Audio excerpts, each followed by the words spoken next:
da Universidade da Integração Internacional da Lusofonia Afro-Brasileira. Viu aí? Eu já falo sem nem gaguejar, ó. Viu? Exato. E a gente está aguardando também a presença de companheiros da Universidade Federal do Cariri nesse debate de hoje, né? O nosso quarto, vamos chamar de ciclo de debate, né? Nosso quarto momento de formação política sindical dessa greve, né? Promovida aí pelos comandos locais de greve.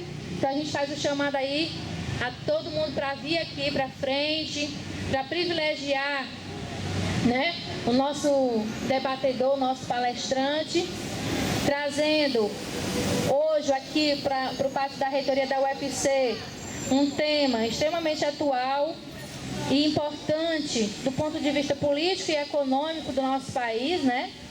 Vamos discutir hoje, né, com alguém que vive a realidade da Petrobras, né, no debate hoje que a gente intitulou de Defender a Petrobras é Defender a Nação. Certo? Pessoal aí atrás que está jogando dominó, está sendo convidado aqui a parar o jogo um pouquinho e vir somar nesse debate. Pessoal aí que está trabalhando na reitoria, pode parar também um pouquinho aí com a mão de obra e vir aqui exercitar, né, a sua consciência crítica. Então chegando todo mundo aí para a gente dar início ao debate.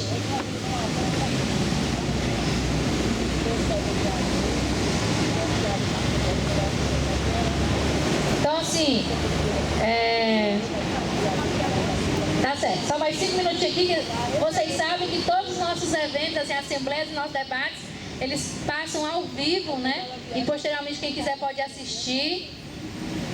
Então a gente vai já estar começando, então o pessoal que está chegando se aproxima, vem aqui pra frente, ocupa as cadeiras. Não é no site não, é canal do YouTube. Canal do YouTube. Chegou? Cadê? Vamos lá. O pessoal quer ficar no fundão para ficar conversando, não pode. Tem que vir para a primeira fileira. Viu?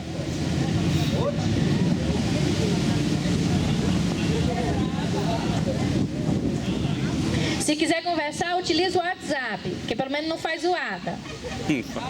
Só aquela musiquinha. Só aquela musiquinha.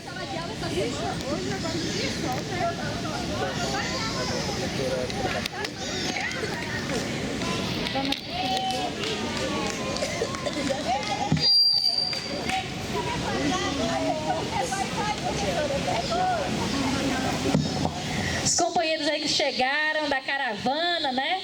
Com bastante gás de pimenta nos olhos, todo mundo sorrindo, né? Já estão aqui, prontos para continuar a luta.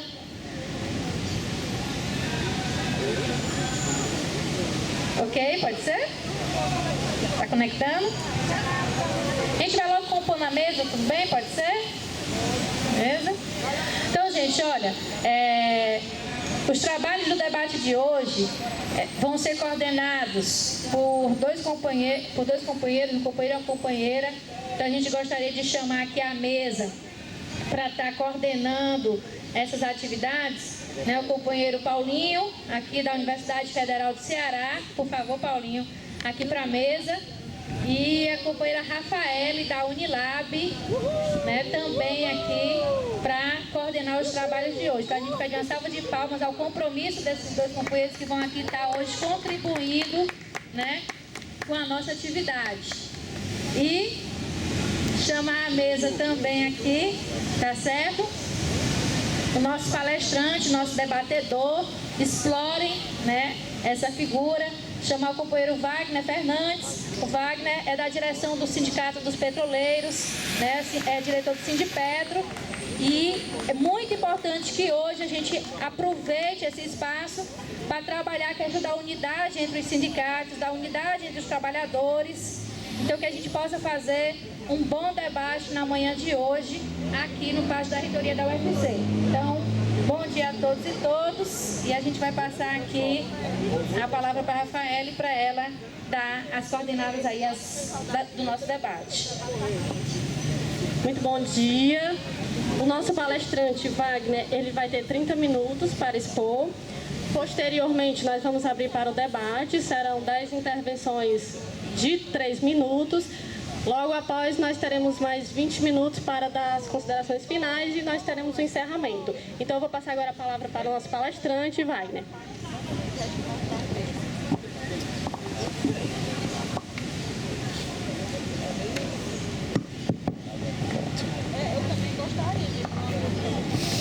Ok, pessoal, bom dia. Bom dia. Primeiro trazer a saudação do sindicato aqui dos petroleiros do Ceará e do Piauí, a esse movimento que, pelos informes aqui dos colegas, já atinge aí quase 60 dias. Não é fácil. Eu já fui bancário, já cheguei no máximo a uma greve de 30 dias e sei o quanto é difícil a gente ficar dezenas de dias aí, num movimento que muitas das vezes a gente não sabe quando vai terminar. Aquela questão, greve a gente sabe quando começa, quando termina é algo que machuca, o nosso dia a dia. Então, a nossa intensa solidariedade dos petroleiros aqui do Ceará, do Piauí, a essa categoria que temos o mesmo patrão, que é o governo federal. Nós não somos diferenciados nessa questão. O que precisarem da gente, a gente está à disposição.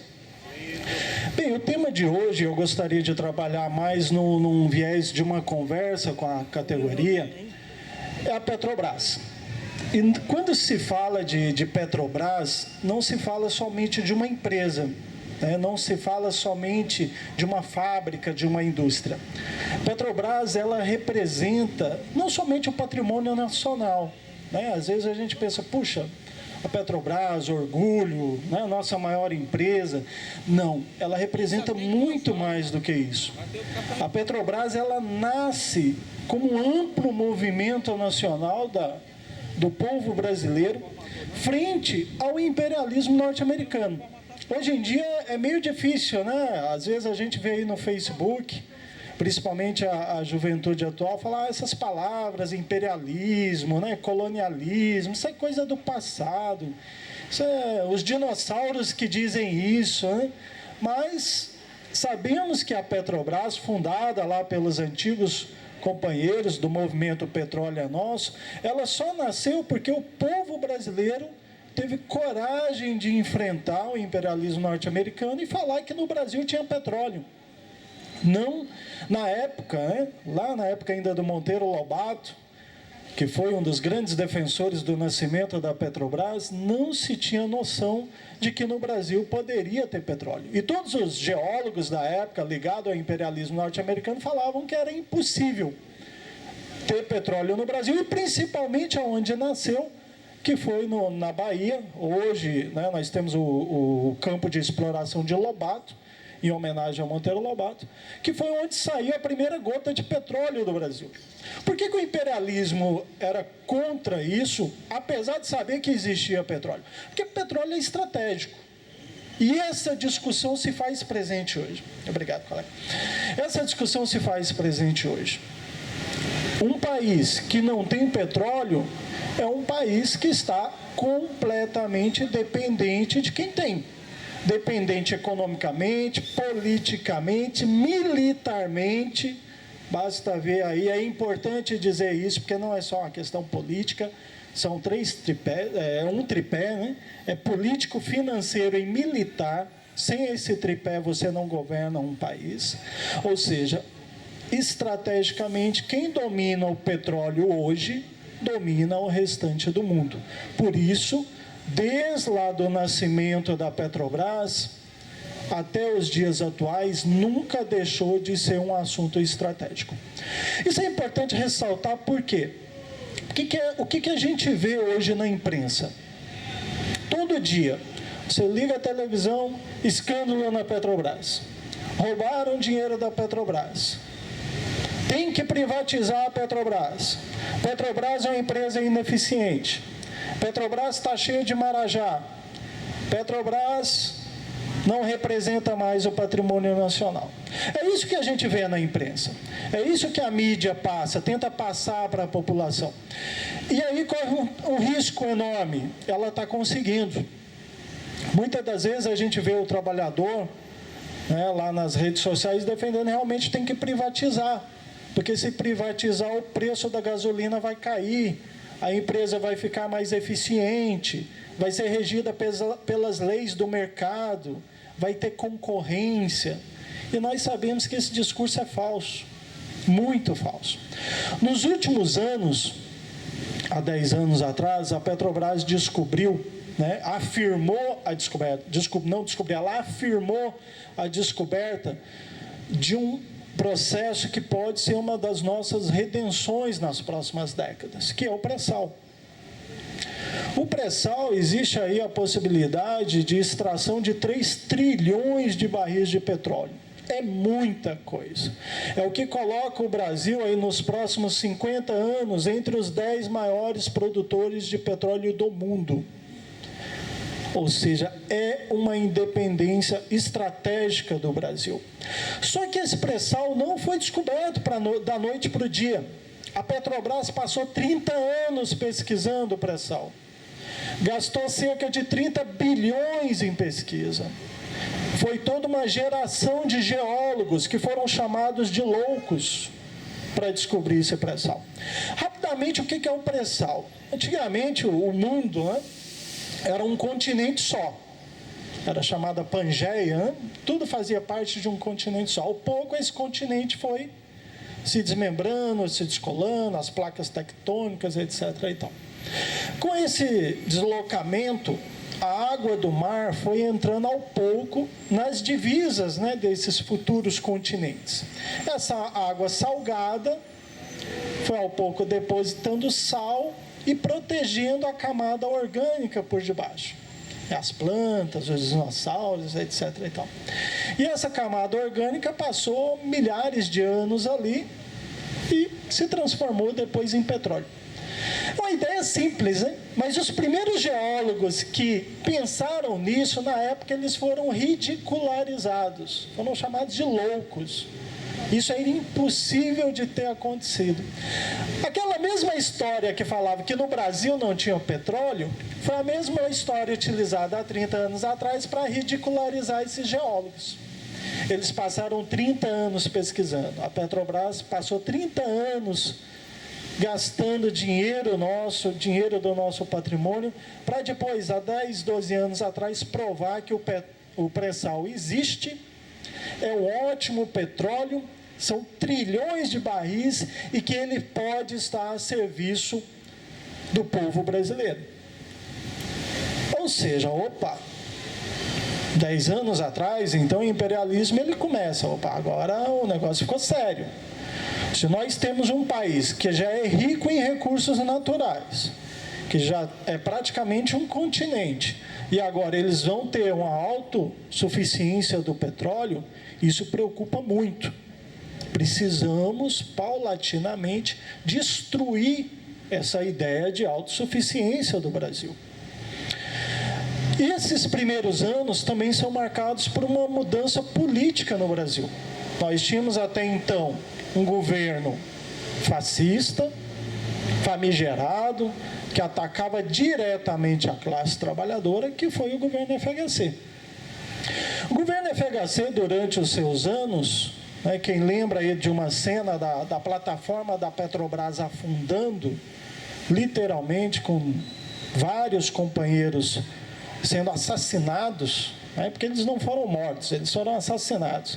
As plataformas da Petrobras, as unidades da Petrobras nos anos FHC, não tinham sequer a manutenção mínima. Segurança era assunto para ficar nos bastidores, não se levava a sério a questão da segurança. Ou seja, todo o processo de privatização da Petrobras nos anos FHC passava pelo seu desmonte.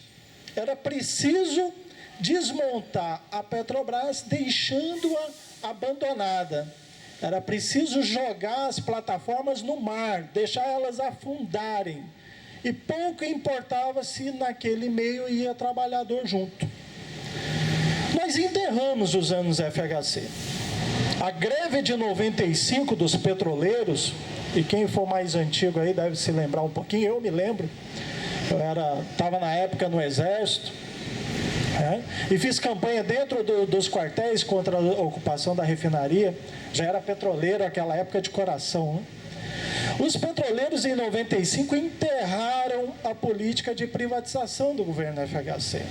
Retardaram a privatização da Petrobras. Às vezes a gente lembra, pessoal, a imensa gama de trabalhadores sofreu com os anos FHC. Principalmente servidores públicos, né? Foram quantos anos aí sem reajuste, com demissões, perseguições, servidores federais, bancários, petroleiros. Acho que não sobrou nenhuma categoria que não sofreu com a FHC. Só que tem uma enorme diferença entre os petroleiros. Por mais que tenha greve nesse país, por mais que tenha mobilização das mais radicais possíveis, inclusive a de hoje aqui dos companheiros, nenhum trabalhador nesse país chegou para fazer um piquete e encontrou um tanque de guerra na porta do seu local de trabalho. Os petroleiros foram os únicos.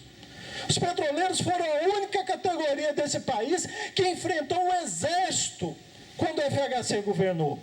E isso, você chegar no seu local de trabalho e ver um soldado de fuzil na mão falando aqui você não fica, companheiros, isso não é fácil.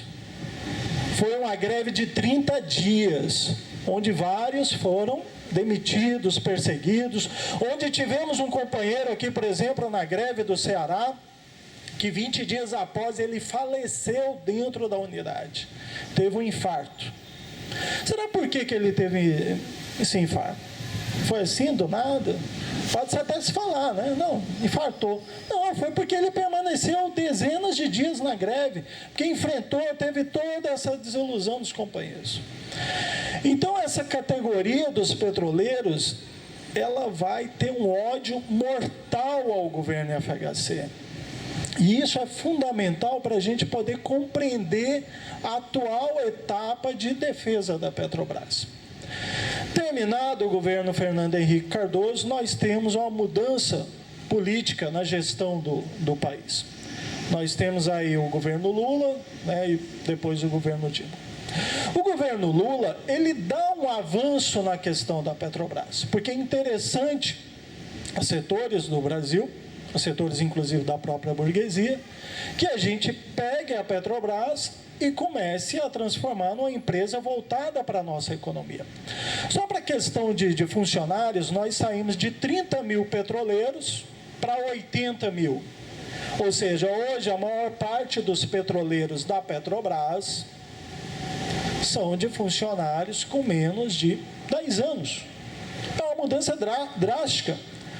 Nós deixamos de importar material construído lá fora para fazer agora a construção de plataformas, navios, estaleiros dentro do Brasil. São milhares de empregos que são gerados agora nos últimos 10 anos. Nós temos uma política nacional agora de conteúdo nacional, onde praticamente todos os contratos que envolvem a construção do petróleo tem que ter obrigatoriamente produtos produzidos dentro do Brasil. A construção naval do Brasil, quem conhece a Petrobras, eu não conheço muito bem, mas quem conhece a Petrobras no Rio de Janeiro, os estaleiros estavam jogados às ferrugens. A construção naval do Brasil surge novamente. Então, nós temos uma transformação nos primeiros anos do governo Lula. Isso é factível, não há como negar isso. A Petrobras, ela tem novamente um crescimento, ela surge novamente, fruto da necessidade nacional de mudanças econômicas no país. O imperialismo, ele, em primeiro momento, se satisfaz, deixa quieto, deixa crescer. Mas o imperialismo, ao contrário de nós trabalhadores, infelizmente, ele sabe o momento certo de pressionar. Ele sabe o momento certo de agir. Ele fala, olha, vamos deixar a Petrobras crescer, vamos deixar a Petrobras se desenvolver, reafirmar o pré-sal, vamos deixar a Petrobras explorar seu primeiro momento de pré-sal. Deixa. depois a gente começa a agir como a gente sempre age. O imperialismo pensa assim, ele é altamente estratégico. E ele começa a pressionar o governo. E o governo, que até aquele momento estava sendo disputado por vários setores da burguesia, por setores da classe trabalhadora, pressionados à esquerda, também é pressionado à direita. E o governo, ele começa a ceder. Em parte, inclusive, porque os trabalhadores não pressionavam ainda. E começa a ceder como? Embora a lei de partilha hoje do petróleo seja um avanço, em contraposição aos governos FHC, mas o governo cede 70% do pré-sal às multinacionais. A Petrobras, que passou 30 anos pesquisando, que gastou bilhões, ela se vê agora como sócia minoritária na exploração do pré-sal. Ela tem somente 30% garantido. Ela pode ter mais, mas os outros 70% vai para a disputa com o mercado. Quem der mais, leva. Aquilo que a gente pregava antigamente, as nossas bandeiras históricas do monopólio, de uma Petrobras 100% estatal, da exploração do petróleo para o povo brasileiro, o imperialismo pressionou e o governo cedeu. Claro que isso é através de uma disputa intensa, isso não é da noite para o dia. E aí nós temos a primeira derrota no setor, para o povo brasileiro. Empresas como a Exxon, Shell, inúmeras outras petroleiras que de santo não tem nada, são extremamente facínoras, não respeitam os trabalhadores, não respeitam a mão de obra terceirizada, não respeitam o meio ambiente, não respeitam a soberania nacional, começam a entrar em peso em território brasileiro para explorar aquilo que os trabalhadores da Petrobras pesquisaram e gastaram dinheiro durante 30 anos. Então, os leilões que ocorrem até hoje estão previstos, inclusive, para continuar ocorrendo, são um duro ataque à soberania brasileira. E, infelizmente, promovido por um governo que se diz dos trabalhadores, que estava do lado dos trabalhadores, mas que começa a ceder, infelizmente. E os trabalhadores, pelo seu lado, infelizmente também, assistem, em grande parte, passivamente, a essa mudança, e muitas vezes até justificando, olha, é melhor nós termos os 30% do que na época do FHC. Certo, é melhor realmente. Mas só que nós não queremos só 30%, nós queremos a Petrobras para os trabalhadores, para o povo brasileiro. Não queremos o pré-sal para as multinacionais. Não queremos o pré-sal apenas explorando petróleo cru. Ok, isso foi um primeiro momento. Mas o imperialismo, ele não se satisfaz com isso. Ele quer tudo. Ainda mais no momento em que a disputa pelo petróleo, vide aí as guerras e tantas outras, cada vez mais se acentua no mundo. E aí ele parte para o próximo passo. Olha, agora é preciso, além de conseguir a exploração do pré-sal, esses 70%, é preciso destruir a Petrobras. Porque ela ainda tem 30%, tem tecnologia para explorar o pré-sal, coisa que as outras não têm, e tem um corpo funcional, 80 mil trabalhadores, mais 400 mil terceirizados, esse corpo funcional altamente especializado. Ou seja, é preciso destruir isso. Para as empresas multinacionais conseguirem explorar de fato o pré-sal, precisamos deixar com que a Petrobras seja uma pequena empresa. Hoje a Petrobras, só de informação, ela não é empresa de petróleo. Ela é uma empresa produtora de energia. Só por exemplo, aqui no Ceará, nós temos diversas unidades da Petrobras. Nós temos a Lubinor, ali na Praia do Futuro, que é a nossa refinaria. Ao lado da Lubinor existe a fábrica de asfalto, ou seja, asfalto é um derivado do petróleo, mas não é. Às vezes a gente pensa, não, a Petrobras só produz lubrificante, combustível, gasolina, não. Mas todo esse asfalto que tem aqui veio da Petrobras. Nós temos em Quixadá a usina de biodiesel, que causou todo um amplo desenvolvimento da região, que é um programa, né, que visa aproveitar a produção de biodiesel aí em várias partes do interior, levando desenvolvimento. Nós temos no porto do Pecém a Termo Ceará, que é uma termoelétrica, ou seja, produz energia elétrica, ou seja, quando tem apagão, quem segura são as termoelétricas, muitas das quais pertencem à Petrobras, inclusive com prejuízo. Se mantém lá com prejuízo, muitas vezes a Petrobras bancando para que ela sirva de um no-break, né, digamos aí, para a energia. Na hora que apaga, a termoelétrica segura. Nós temos também gasodutos da Transpetro, temos a BR Distribuidora, temos a Liquigás, ou seja, são milhares de empregos diretos e indiretos, dezenas de atividades que a Petrobras desenvolve só aqui no Ceará. E o seu principal objetivo, pelo menos até o momento, não é gerar lucro para o acionista. O principal objetivo da Petrobras hoje, ainda atualmente, é garantir energia estratégica para o país. Nos últimos 5 anos, praticamente 4 ou 5 anos, a Petrobras segurou o preço da gasolina. Nós estávamos importando gasolina mais cara no interior, do exterior e vendendo aqui mais barato. Nós tivemos um prejuízo nessa história, nessa transação, de cerca de 60 bilhões de reais. Ou seja, foi 60 bilhões que a Petrobras jogou para a sociedade brasileira, inclusive nós funcionários, porque a nossa PLR é baseada no lucro.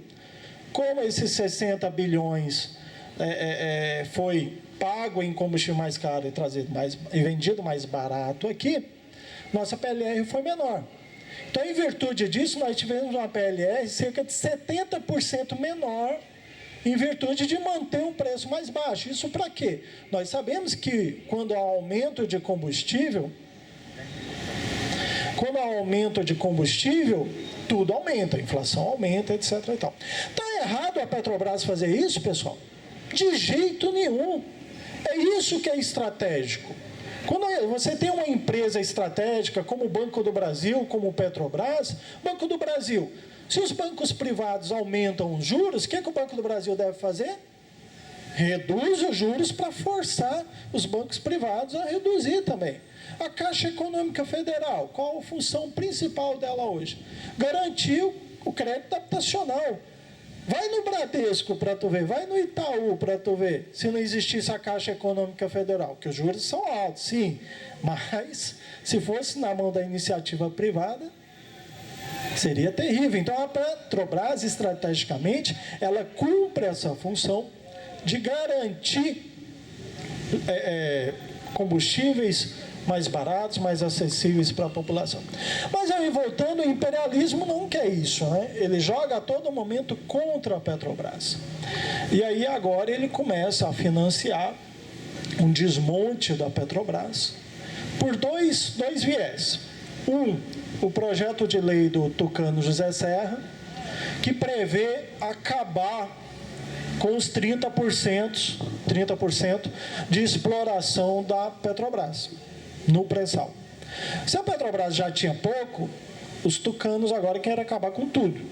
Querem falar, não, 100% para quem der mais, para quem demonstrar mais eficiência, mais lucro. Aquelas histórias de mercado que a gente sabe muito bem onde é que vai dar. Ou seja, vai ser explorado e jogado para fora, para o mercado internacional. O que eles querem é garantir uma Petrobras somente produtora de óleo cru. Porque no ramo do petróleo, o que garante mais rentabilidade é o refino. O refino é você pegar o óleo cru e transformar ele em combustível para vender no mercado. Isso aqui garante maior lucratividade. Muitas vezes a produção, a rentabilidade dela é mínima, às vezes causa prejuízo. Então, eles querem deixar essa parte para o Brasil, né? Brasil colônia, exportar só commodities, produto de baixo valor agregado, para ganhar dinheiro lá no exterior e depois vender a gasolina para nós aqui de novo. É isso que o imperialismo quer, ele quer ganhar dinheiro. Ou seja, além da gente ter a dependência